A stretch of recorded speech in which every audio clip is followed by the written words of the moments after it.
The Renault UK Clio Cup moved into Rockingham in Northamptonshire for rounds 13 and 14 of the 2016 season. There were very dramatic scenes at the end of Saturday's round 13 as a thunderstorm and heavy rain swept in to add to strong winds.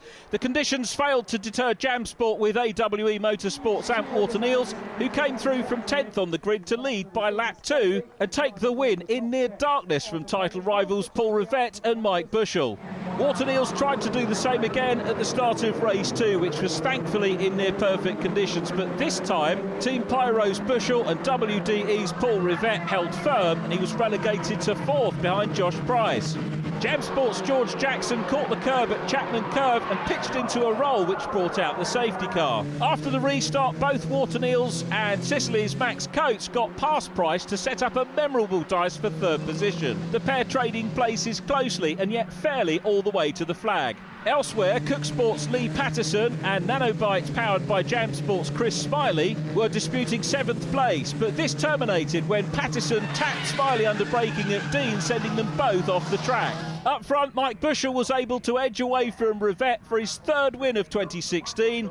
Rivett claimed another 2nd, with Coates getting the better of that superb battle with Waterton Eels to take 3rd.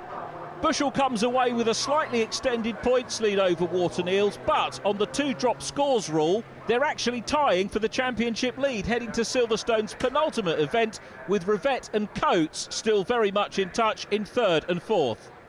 Congratulations on another win. Yeah, it's great. If I could have more wins and less poles, that'd be great. And I was talking to my dad earlier, the thing about qualifying pole position, I can only ever go backwards. So yesterday was such a disappointment, especially for my main rival to win and get fastest lap.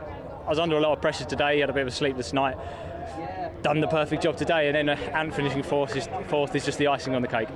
Mike just got a little gap on me on the restart and possibly caught me napping a tiny little bit, and he went and he made a really good restart, and then we were just dead even on pace, and every time I'd try and just push a little bit to pull him in, and I'd actually slip away, and I think Mike knew that as well, and we just literally stayed the same and then just disappeared away from the others. So it's been a great result for the Forefront Motor Group with WDE car. How did you hold on to that? You had Ant right behind you, championship leader.